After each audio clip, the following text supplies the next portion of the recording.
This is the story of how pirates, pyramids, and politics made American measuring a total mess. A melting pot of different measurements that will make Europeans throw little tantrums. Now, we all know the United States never formally adopted the metric system. But hey, it's not like we're the only ones, right? Every single country on the planet except for us, Liberia, and Burma. Really? Because you never think of those other two as having their shit together. Now, I know what you're thinking. That is some mighty distinguished company. But for some reason, I still get asked all the time in the comments, why are American woodworkers still out here measuring things in 12ths and 16ths like it's 1789? And honestly, I didn't have a good answer. So I did what any overly curious wood nerd would do. I dove headfirst into the interwebs, read enough legislation to qualify as a paralegal, and traveled over 12,000 miles searching for the truth.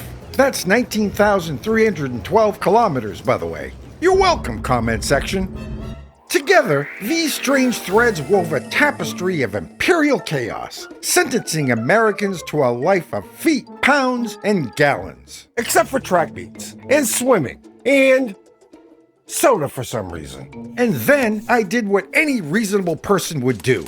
I converted my entire workshop to metric, just to see if turning myself into a pretentious woodworking expat would actually make life easier. So kick back, grab yourself a 2-liter and a Royale with cheese, and let's talk about the 362-kilogram gorilla in the room. Hi everybody, hola amigos, Lee here from Busted Knuckle Woodworks. And today we're going to answer 3 questions. Why was the metric system developed? Why didn't America ever fully adopt it? And is the metric system objectively better? And to answer that first question, we're going to where it all began. Paris. Drawer hardware is expensive. I'm going to show you how I saved 13. Nope.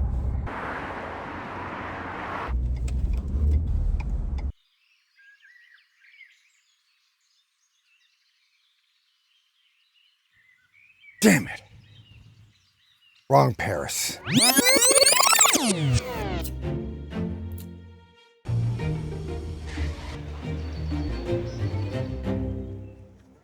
Now that's more like it. I'm not standing here on top of the Eiffel Tower just to impress you. Well, actually I am. But this is not where we need to be. So let's head over.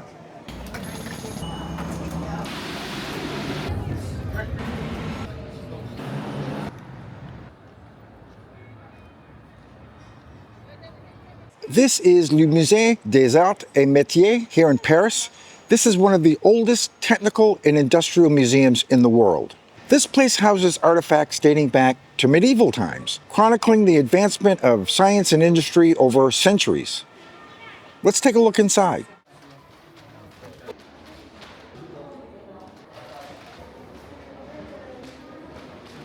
Over the centuries, as human civilization advanced and trade became increasingly important, the need for common systems of measurement arose.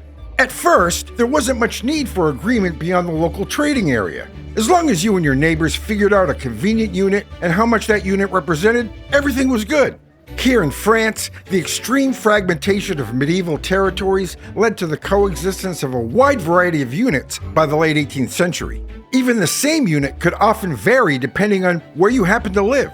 This posed enormous problems in trade, becoming a recurrent source of discontent.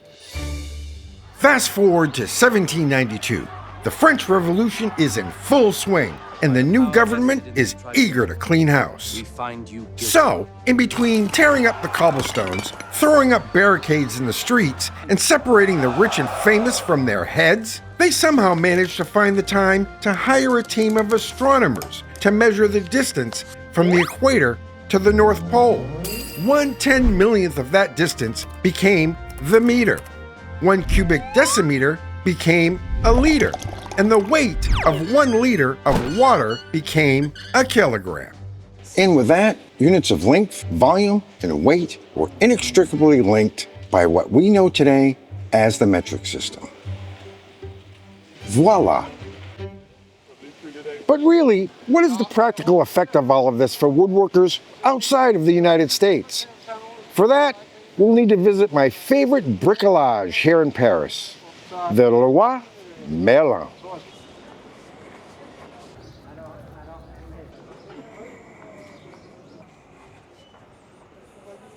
Here we have measuring devices, rulers, squares, tape measures. Everything is in metric, not a single imperial unit in sight. Unlike the United States, where tools are often marked with both scales, you won't find that here. Lumber, again, all metric. Power tools, metric. Hand tools, drill bits, metric. Everything from fasteners to fixtures to furniture, all metric. The fact is, most of the rest of the world abandoned imperial measurements centuries ago. So the question remains, why didn't the United States, the most economically powerful, culturally influential, technologically advanced nation on Earth, ever make the switch? Turns out that story is more bizarre than I ever imagined. Regarde, Bullwinkle! Un message dans une bouteille! Courrier de fan d'une limande? Non! Voilà ce que j'appelle vraiment un message! If you like dodging tourists and eating weird food as much as I do, you've got to be extra careful about your personal information. Whether it's jumping the line at your favorite museum, buying tickets to a show, or just generally staying on top of things, you can do it all online, while Incogni helps ensure your private information stays private. Incogni helps keep your online identity secure by automatically scanning their massive list of data brokers and getting your information removed. And they have international reach, including the US, Canada, the UK, and the EU. Protect yourself and your family against spam, scams, robocalls, identity theft, and more, starting for only pennies a day. Sign up today using my special link in the description and use online services with confidence. Wherever you go.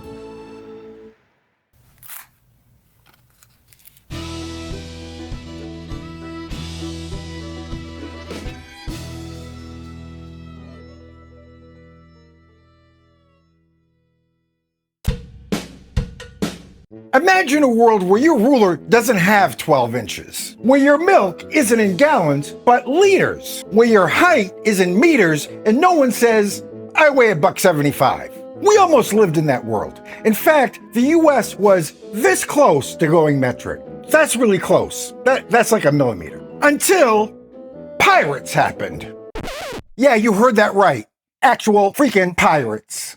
So the year is 1793. Thomas Jefferson, founding father, wheat connoisseur, and Secretary of State at the time, is nerding out over measurements. He had already decimalized the currency by replacing the British pound with a dollar, and he wanted to ditch the British system of hogsheads and furlongs and do the same thing with weights and measures. Meanwhile, over in France, the Enlightenment is popping off. They just invented the metric system, and they were ready to spread that rational energy.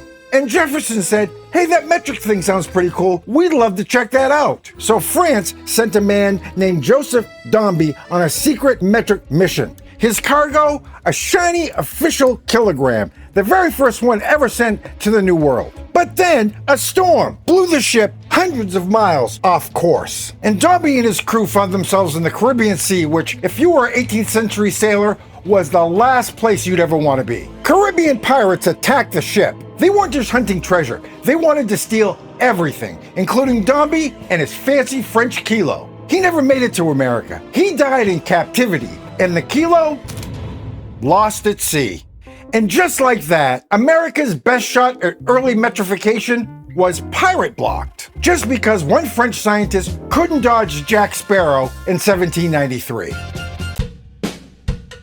Oh, but that's not the end of this story. Over the years, there have been many attempts to adopt the metric system, only to be thwarted by one thing or another. Greedy corporate interests, stubborn resistance from misguided politicians. But of all the reasons America still sells apples by the bushel and plywood in 4x8 sheets, this may be the weirdest one of all. In the late 1800s, the United States stood at a crossroads. On one side, the metric system, logical, global, standardized, a system that had taken hold nearly everywhere, and there was a lot of public support here in the US to do the same. On the other side, a bunch of dudes who thought the Great Pyramid of Giza had God's original ruler built right into it. Guess which side won? You see, around the same time, a movement called pyramidology was gaining steam. Pyramidology is still a thing, by the way. You can buy this pyramid hat on Amazon, $22. The best part about this is someone asked, does it come with a guide? It's a hat. Anyway, there were those who claimed the Great Pyramid was more than just a fancy triangular pharaoh box. It was a mathematical prophecy machine, a cosmic blueprint that apparently proved the inch and the foot were sacred units ordained by God, or aliens, or both, but probably definitely aliens. These pyramid fanboys believe that the structure encoded the dimensions of the Earth, prophecies about the end times, and even, somehow, a total rejection of the metric system. And in 1879, they formed an organization called the International Institute for Preserving and Perfecting Weights and Measures, which sounds official, but was actually just a collection of anti-metric preachers, pseudoscientists, and self-appointed math prophets who despised the metric system, with one prominent member calling it atheistic and French. Atheistic and French? Whoa! By the 1890s, scientists were like, come on, man, we need to be consistent with the rest of the world. But Congress was being lobbied by pyramid bros saying, if we adopt metric, we're rejecting divine truth. Why switch to the metric system when the Bible, and possibly aliens, had already figured it out? And believe it or not, that argument worked. Over the next 2 decades, metric bills kept dying in committee like bad TikTok trends. And while the rest of the world went metric, America was busy decoding secret messages from limestone blocks in Egypt. History is full of strange detours, but few are stranger than the time America almost went metric and got stopped by pyramid power. So, imagine you're driving down the PCH in 1975.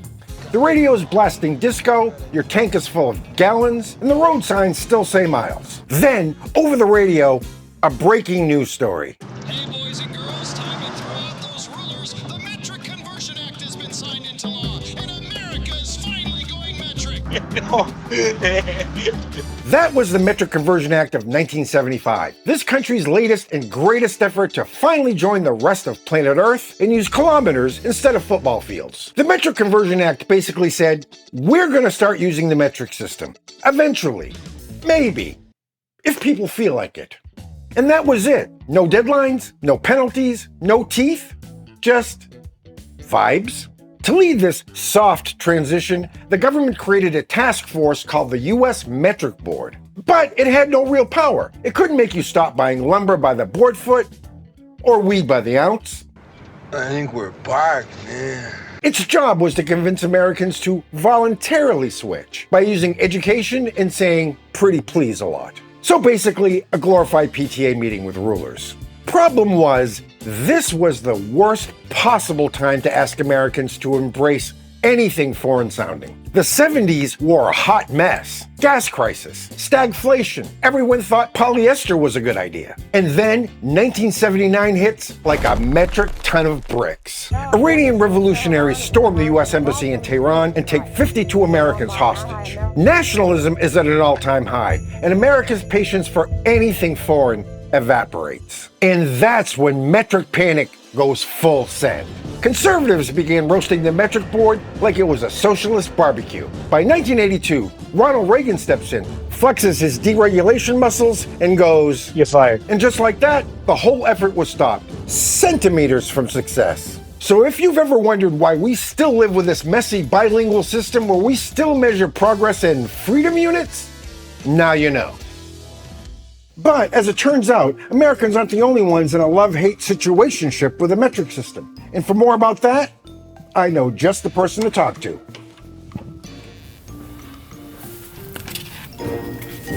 Oh, stop it!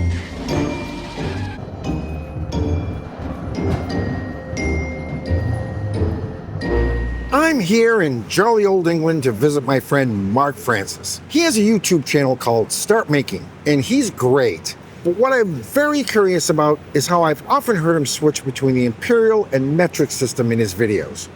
So I'm here to get the story. Once again, train and the platform. Come a long way. I know. Okay, you ready to... Let's go. You're not driving, Lee. You're not driving. As you were. Why do you guys drive on the wrong side of the road? Hey everybody, this is my friend Mark Francis from Start Making on YouTube. Say hello, Mark. Hello, everyone. You're much taller than you look on YouTube. Oh, about 5'11" last time I checked. So Mark, I brought some plans with me for something I thought we could build together. All the dimensions are in feet, inches, and fractions. Exactly the way God intended. Ah, a man of tradition, or America. Whichever. Let me take a look. We need a board 6 inches wide, 4.5 feet long. Right, so that's 137 centimeters. Wait, center what? Centimeters, metric. You're not in Texas anymore, buddy. But you just said you were 5'11" like 10 seconds ago. Yeah, take measures metric, bud. Our tools believe in Europe, even if our leaders don't. Okay, so we're gonna need a 1/2 inch rabbet on both edges. 1/2 inch. Right, so that's a 12.7 millimeter rebate. Why not just say 13? It's complicated, but to simplify it, if we round up, then the king comes over and he takes away our tea privileges. Seriously? Feet, inches, centimeters, millimeters. What system do you actually use? Honestly, we use both. A bit of imperial, bit of metric. It's a beautiful mess. Like beans on toast or a full English breakfast. Wow, you know, I could really use a drink. Yeah, me too. Oh, by the way, the pub's about 1.5 miles down the road. 1.5 miles. Great. Well, 2.4 kilometers if you're walking or sprinting. Why? It's tradition. Pretty nice car. What's this get for mileage? I don't know, something about 40 miles per gallon if I don't go too heavy on it. And the speedometer is in miles per hour. Yes. But the fuel gauge is in liters. Exactly. Makes sense, doesn't it? No! Cheers. Cheers. So what is this, 1/2 liter? Good God, no, man. That is a pint. 569 millilitres to be precise. But it's a pint. We buy our beer in the pub in pints, as we buy milk in pints. But do remember, a bottle of beer, that comes in millilitres. As does a bottle of sparkling water, Right. bottle of water, bottle of lemonade, and wine. But when you eat later, the steak that you're going to order, that's measured in ounces. Good God, this is madness. How do your kids learn all this? They don't. We just hope they pick it up through osmosis and a little bit of passive aggression. Well, this has certainly been very enlightening, Mark. I appreciate you having me. My pleasure, mate. Thanks for coming. So do you guys just pretend this is all normal? Pretty much. One thing I can never get used to, though. What's that? You guys drive on the wrong side of the road. How dare you? Left is right, and right is wrong.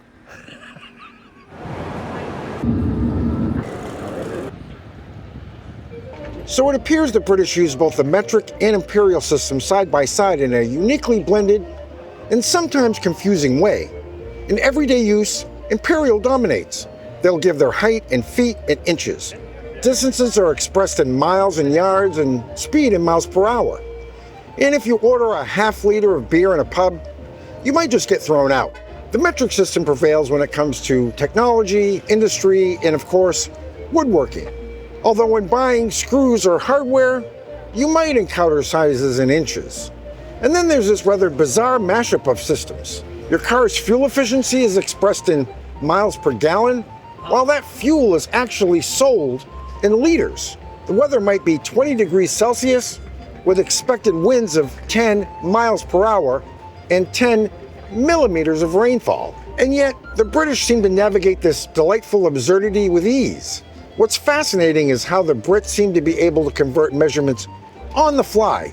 If I tell someone I weigh 12 stone, they just know that's 168 pounds, or 76 kilos. Depends on who you ask, I guess.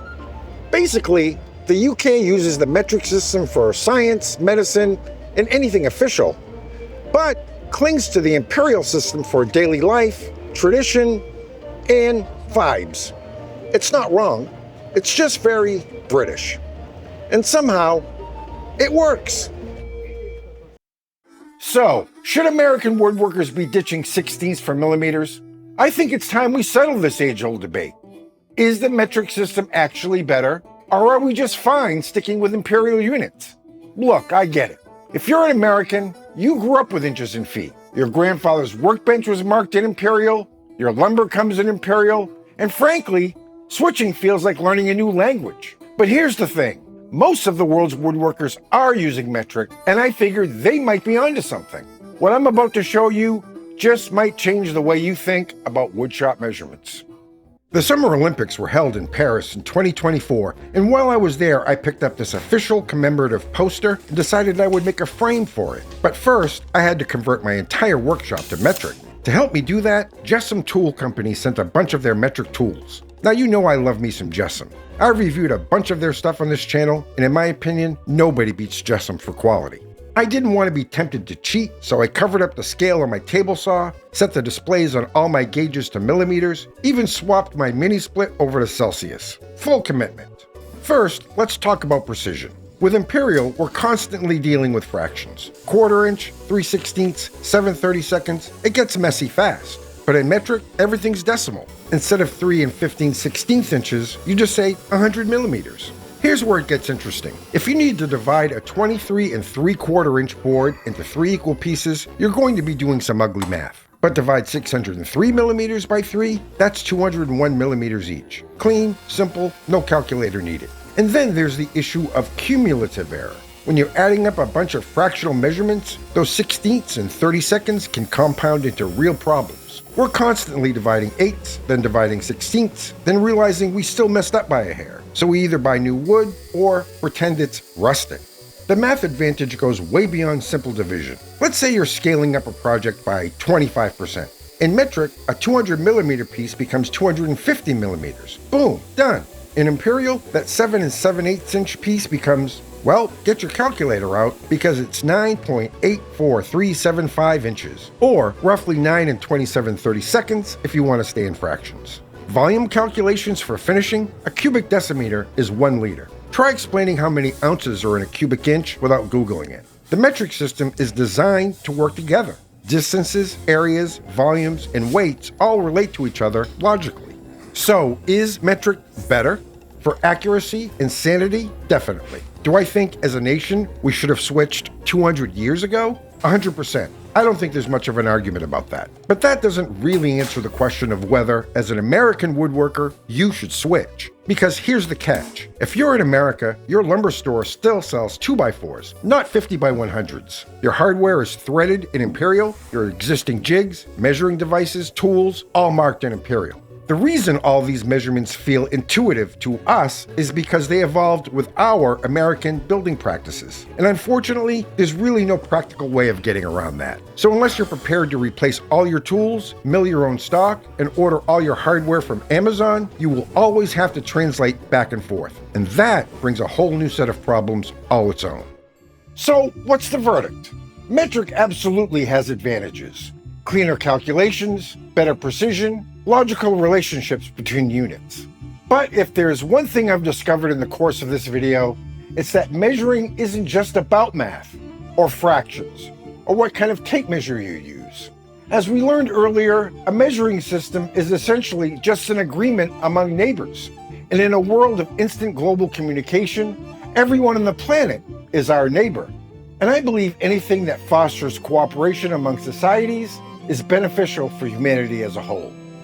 So in that way, the metric system is much, much more than marks on a ruler.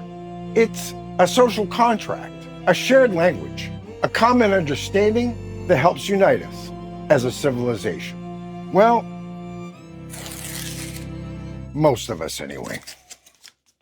Okay. I'm thinking our Oscar's in the mail, right? As soon as you publish this video, Yeah, we're a shoo-in. I think you're right. Documentary of the year. The Academy Award goes to